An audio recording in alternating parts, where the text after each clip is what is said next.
Hey guys, today I want to talk to you about resiliency. You might have heard the word before. It might be kind of vague and obscure, and you don't really know what it means or why it's important. But I want to share with you um, that something happened to me yesterday in regards to my business, and actually, an almost identical situation happened almost exactly a year ago. And a year ago, when this happened to me, I was personally attacked, and not physically, but on an emotional level. And it took me a good probably 3 to 6 months to recover from that. It took away all of my momentum, took the wind out of my sails. I let it really get to me.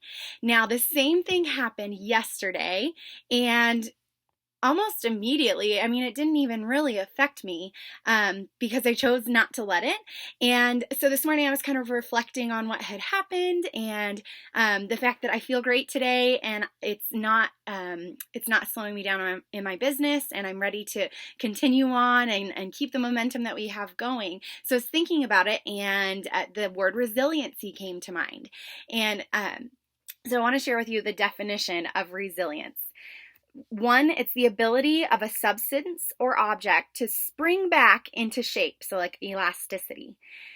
The other definition is the capacity to recover quickly from difficulties, toughness, or I like to think grit. So that's what resiliency is. So why is it important in business? Well, we're in a people business for one.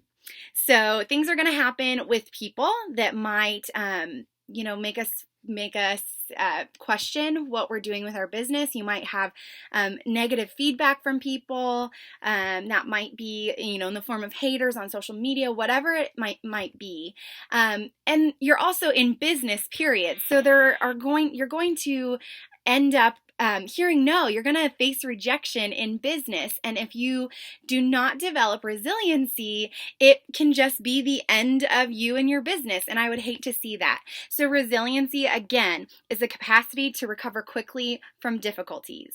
So I thought about, when I was thinking about resiliency and reading the definition too, I was thinking about Isaiah 64:8 says, "And yet, O Lord, you are our Father, we are the clay, and you are the potter. We are all formed by your hand." So when we face difficulties in our business, when we face things, even just in life, when something comes your way and it feels like it's just this big obstacle, or it's something that is trying to stand in your way of what you thought were your goals, and it makes you second guess what you're doing in this business or in life, you have to remember that God uses everything, and He wants us to be resilient. He wants us to be elastic. He wants us to be like clay so that He can mold and shape us into who He wants to be.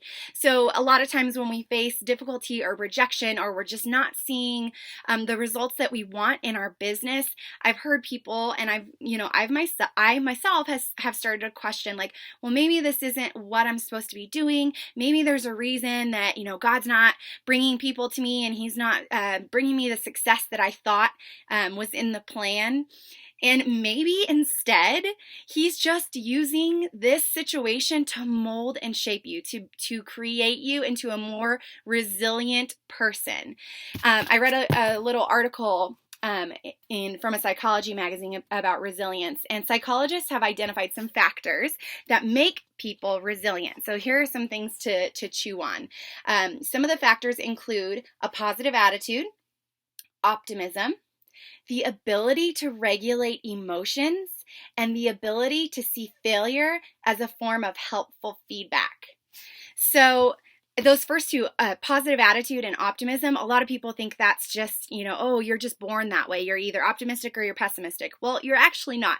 You have a choice every day to choose to focus on the good, and to take something like this, maybe like a personal attack that I had yesterday, and instead of, just being woe is me and so sad that somebody felt that way about me. Instead, seeing this as a great opportunity for me to grow in resilience.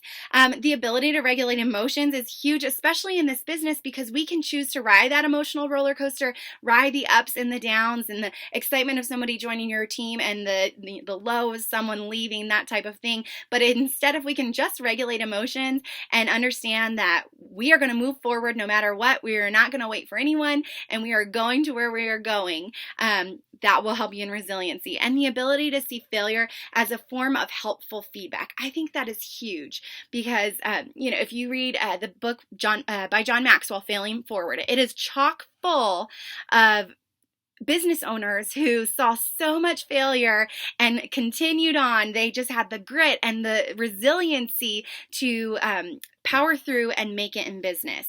And I had one more little nugget for you that just came to mind when I was reading all of these things.